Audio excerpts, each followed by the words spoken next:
When giants fall, Marcus Chen wiped the sweat from his forehead as another explosion rocked the mining facility.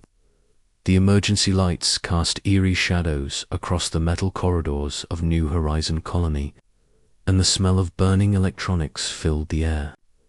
He pressed his back against the wall and checked his makeshift weapon, a mining laser.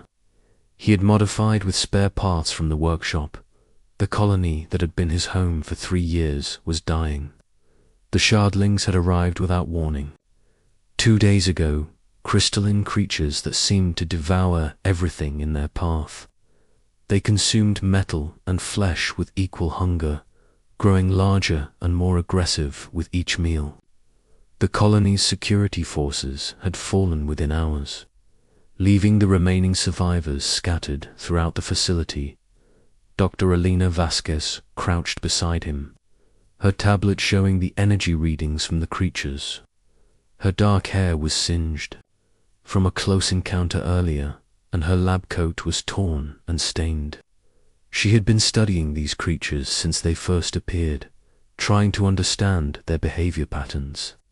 "The readings are getting stronger," she whispered, pointing to her screen. "There are more of them coming up from the lower levels. They're drawn to the fusion reactor." Marcus nodded grimly. If the shardlings reached the reactor core, the explosion would destroy what remained of the colony and everything within 50 kilometers. They had to find a way to stop them, but their options were running out. The emergency beacon had been broadcasting for 2 days without response. They were alone.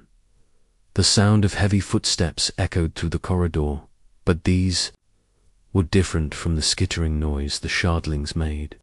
Marcus raised his weapon and peered around the corner. What he saw made his blood freeze. A massive figure stood at the end of the hallway, icily 8 feet tall and covered in thick, scaled hide that looked like natural armor. The creature walked upright on powerful legs, and its arms ended in clawed hands that could tear through steel. Its reptilian head swiveled as it examined the damage around it, and when it spoke, the words came out in a series of harsh growls and clicks. Marcus had never seen anything like it in person, but he recognized the species from the colonial databases. This was a Corvani, one of the warrior races from the outer systems. They were known for their incredible strength and fierce combat skills, but also for their aggression toward other species. What was one doing here? The alien warrior continued down the corridor, apparently unaware of the humans hiding nearby. It carried weapons Marcus had never seen before, curved blades that seemed to glow with their own light, and what looked like some kind of energy projector.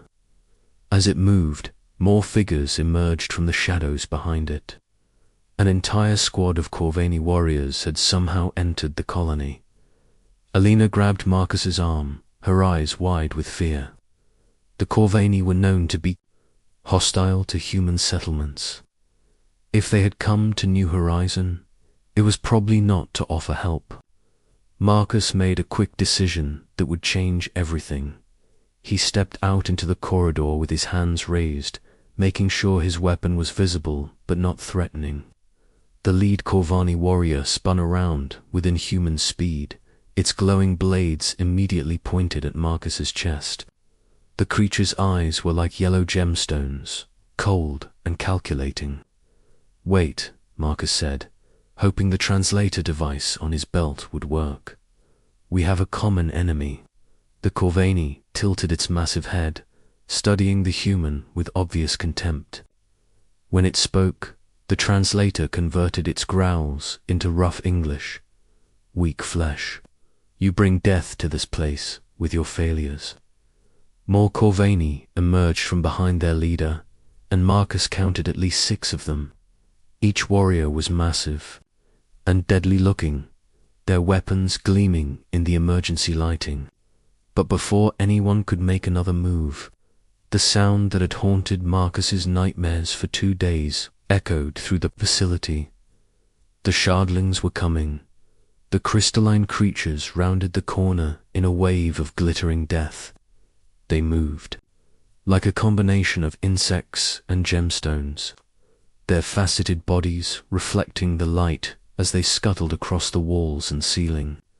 Each creature was about the size of a large dog, but their razor-sharp edges could cut through metal, and their numbers seemed endless. The lead Corvani warrior reacted instantly, its blades spinning in complex patterns that sliced through the first wave of attackers. Crystal fragments flew in all directions as the alien warrior carved through the creatures with lethal precision. The other Corvani joined the battle, their weapons creating a deadly barrier between the humans and the shardlings.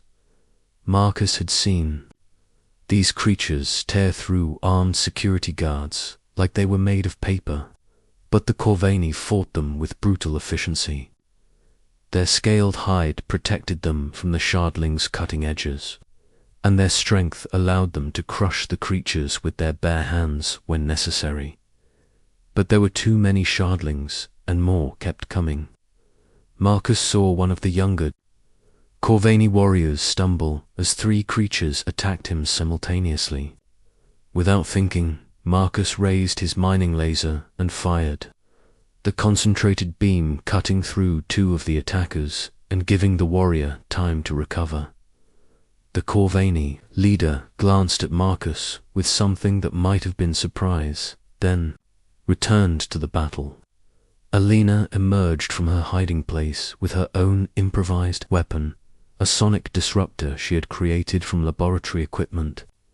The device seemed to confuse the shardlings, making their movements erratic and easier to target.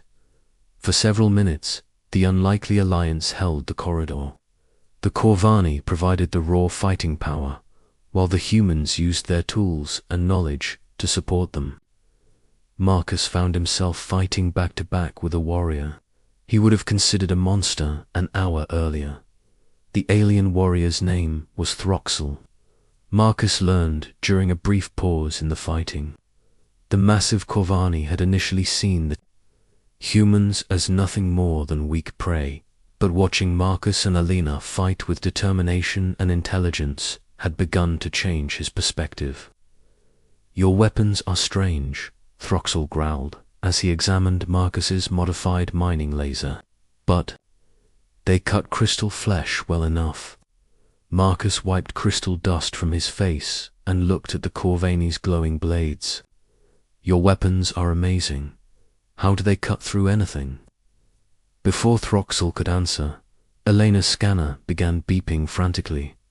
She looked at the readings and her face went pale. "Marcus, we have a bigger problem. These aren't just random attacks. The shardlings are moving in a coordinated pattern toward the reactor core." Throxel's translator caught the meaning, and the warrior's eyes narrowed. "Coordinated. These crystal beasts have intelligence." Alina nodded, showing them the data on her tablet. "They're not just feeding randomly, they're following a specific plan. And if they reach the reactor..." She didn't need to finish the sentence. The Corvani leader, who introduced himself as Commander Zex, studied the human data with growing concern. His warriors were skilled in combat, but they knew nothing about human technology or the colony's layout. The humans understood the facility and the enemy's behavior, but they lacked the raw fighting power to stop the shot. "We must work together," Commander Zex finally admitted, the words clearly difficult for him to say. "Your knowledge, our strength. Without both, this place dies, and the crystal death spreads to other worlds." Marcus felt a strange sense of hope.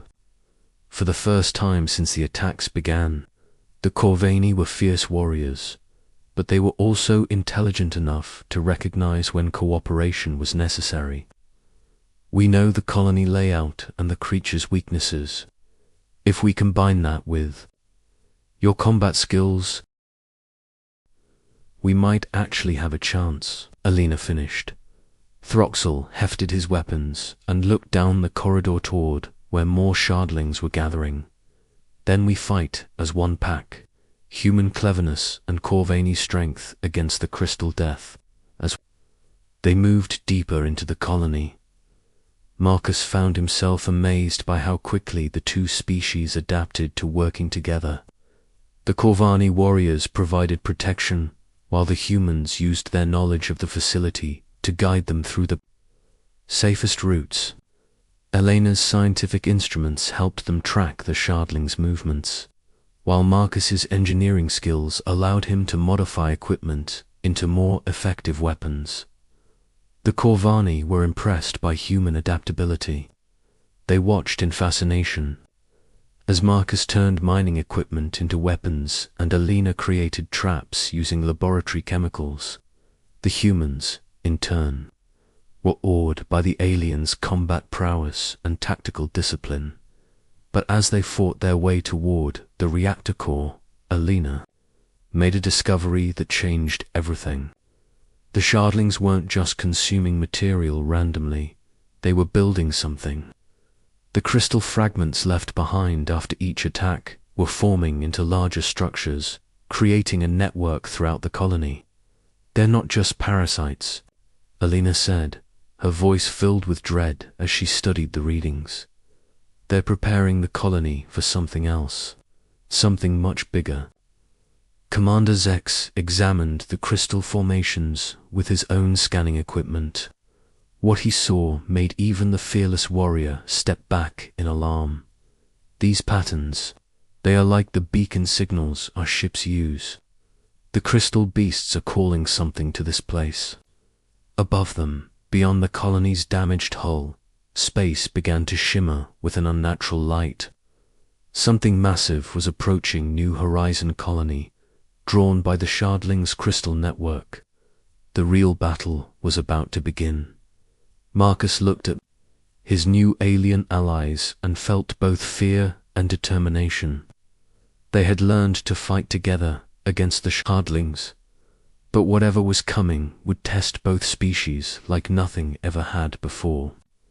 The question was whether human ingenuity and Corvani strength would be enough to face the true enemy that was about to reveal itself. Asterisk. What monsters fear the massive shape that emerged from hyperspace above New Horizon colony, defied every natural law? Marcus thought he understood. The shardling mothership was not built, it had grown. Like some impossible crystal formation that stretched 4 kilometers in every direction, its faceted surface caught and reflected the light of the system's star, creating patterns that hurt to look at directly. Commander Zex studied the readings from his portable scanner, his scaled features grim with recognition. "We have seen these before, on dead worlds across the outer systems.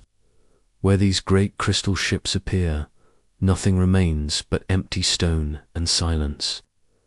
Elena's hands shook as she adjusted her equipment to analyze the massive vessel. The energy readings are off the charts. It's not just a ship, it's some kind of harvesting mechanism. It's going to strip everything from this planet. Marcus felt a cold certainty settle in his stomach. The colony's fusion reactor would be like a beacon to something that size.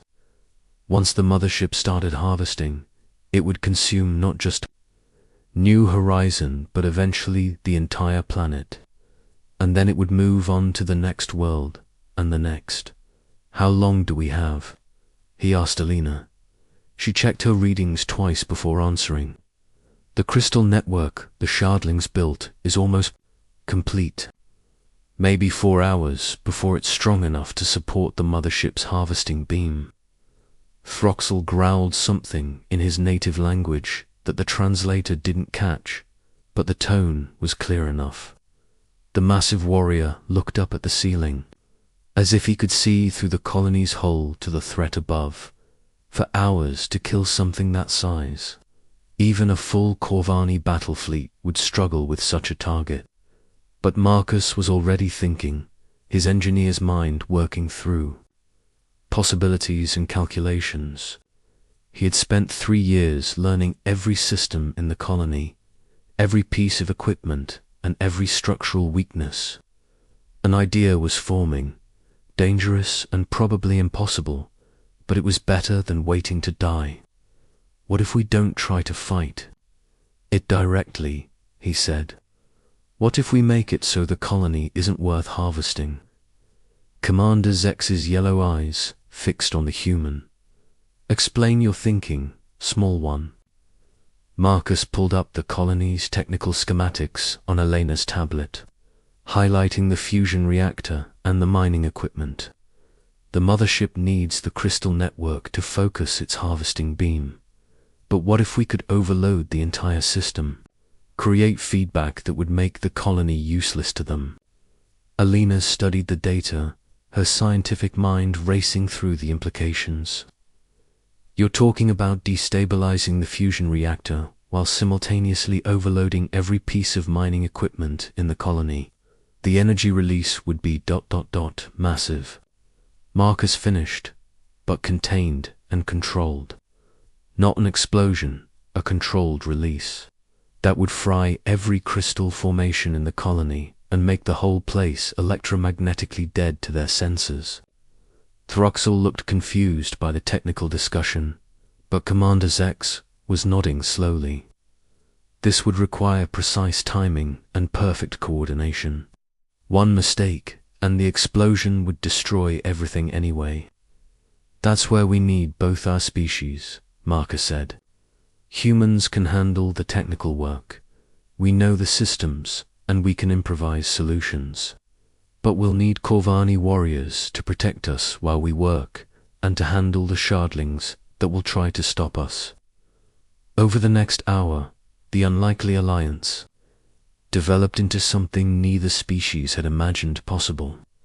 The humans shared their technical knowledge freely, explaining how each system worked and how they could be modified. The Corvani provided tactical expertise, helping to plan the defensive positions they would need to hold while the work was completed.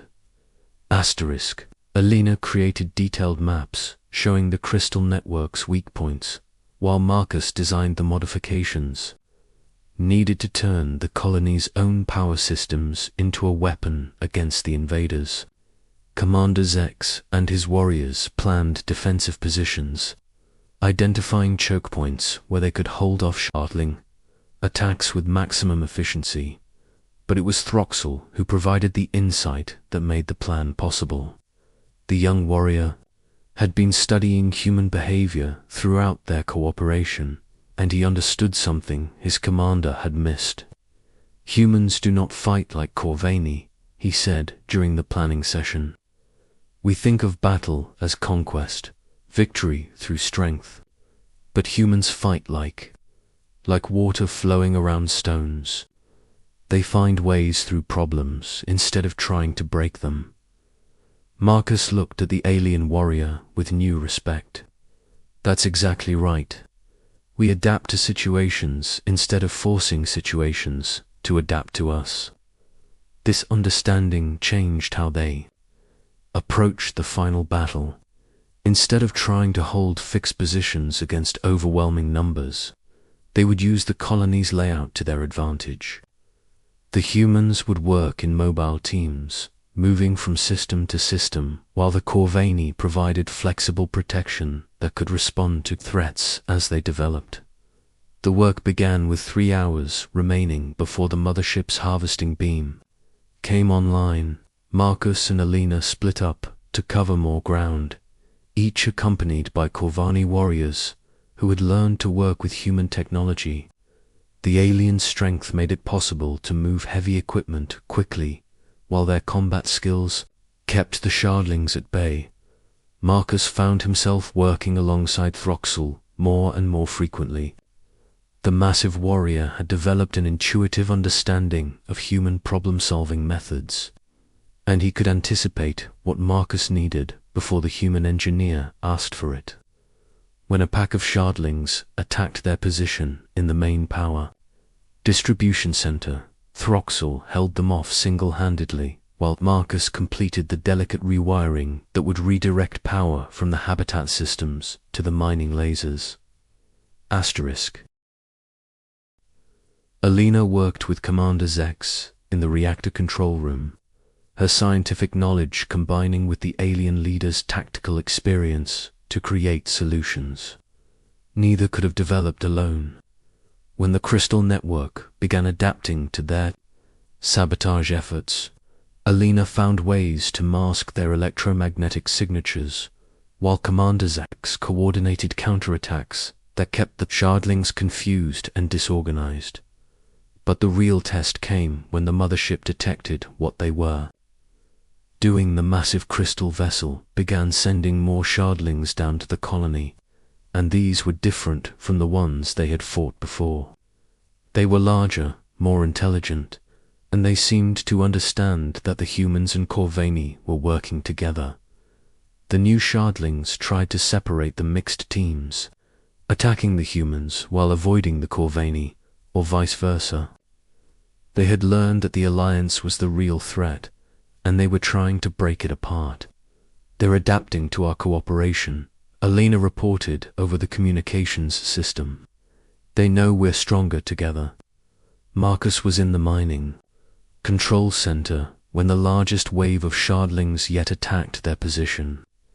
There were dozens of them, moving with coordinated precision that spoke of higher intelligence directing their actions.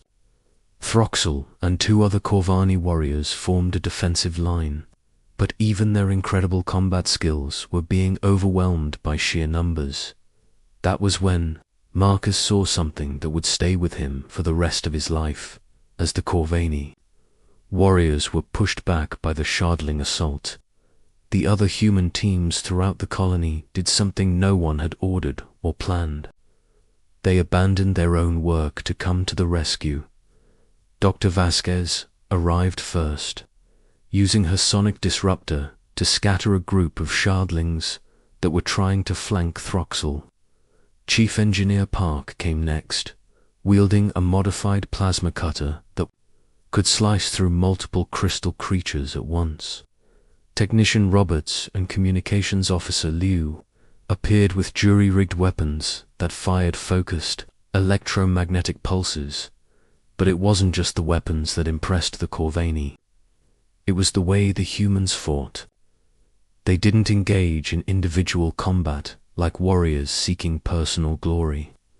Instead, they moved as a coordinated unit, supporting each other and covering weaknesses without needing orders or commands. Marcus watched Throxell's expression change as he witnessed human teamwork in action. The alien warrior had seen human cleverness and adaptability, but now he was seeing something else, the same pack loyalty that drove Corvani warriors, but expressed in a completely different way. "Your species fights as one mind," Throxell said during a brief lull in the battle, "but with many different ways of thinking." "We call it cooperation," Marcus replied, reloading his mining laser. "We're stronger together than we are apart." The final phase of the plan required perfect timing, with 30 minutes left before the mothership's harvesting beam activated. Every system in the colony had to be overloaded simultaneously. Marcus and Alina had designed the sequence, but it would require Corvani strength to handle the physical demands and human precision to execute the technical requirements. Commander Zex positioned his warriors at key points throughout the colony, while the human technicians took their places at control stations. The crystal network was fighting back now, sending shardlings in desperate waves to stop the sabotage, but the Alliance held firm. "Beginning power reroute sequence," Alina announced from the reactor control room. "All teams stand by." Marcus felt his heart pounding as he watched the energy readings climb on his console. Around him, Corvani warriors and human technicians worked side by side, their different strengths combining to create something neither species could have achieved alone. The colony's power systems began to sing with dangerous harmonics as massive amounts of energy were redirected through channels never designed to handle such loads. The mothership above them seemed to sense what was happening. The crystal network throughout the colony began to pulse with frantic energy, and the Shardlings' attacks became more desperate and coordinated. But it was too late. Energy cascade at critical levels, Alina reported. Initiating final sequence. In 3.2.1. The explosion of energy that followed was not destructive, but transformative. Every crystal formation in the colony simultaneously overloaded and shattered, their fragments becoming electromagnetically dead instead of the living conduits they had been. The mothership's harvesting beam fired as scheduled, but instead of drawing energy from the planet, it found nothing but empty space where the crystal network had been. The massive alien vessel hung in space for several hours, its alien intelligence apparently trying to understand what had gone wrong. Then, with the same mysterious silence with which it had arrived, the mothership departed, leaving the New Horizon colony damaged but alive. In the aftermath, as humans and Corvani worked together to repair the colony's life support systems, Marcus found himself thinking about what they had accomplished. Two species that had been suspicious of each other had learned to fight as one, combining their different strengths to face a threat neither could have handled alone. Commander Sex approached him as he worked on restoring power to the habitat. Sections. The massive alien leader looked different now, less intimidating and more like a colleague who had shared a difficult experience. Your species is not what we expected, the commander said. We thought humans were weak because you lack claws and armor. We did not understand that your strength comes from working together. Marcus looked around at the mixed teams of humans and Corvani collaborating on repairs throughout the colony. Your people aren't what we expected either. We thought Corvani were just brutal warriors. We didn't realize that honor and loyalty could make someone willing to fight for strangers. Throxell joined the conversation, his weapons now sheathed and his manner relaxed. Perhaps our species have much to learn from each other. Corvani's strength and human cleverness together. Who knows what we might accomplish? As the colony's main lights came back online and the emergency was officially over, Marcus Chen realized that something important had changed. Humanity was no longer alone in the galaxy. They had found allies among the stars, and together they might be able to face whatever other threats were waiting in the darkness between worlds. The universe was a dangerous place, full of things, like the Shardlings and their crystal motherships. But now Marcus knew that humans weren't the only species capable of courage, sacrifice, and the determination to protect what mattered. And perhaps, when the next crisis came, they wouldn't have to face it alone. Asterisk.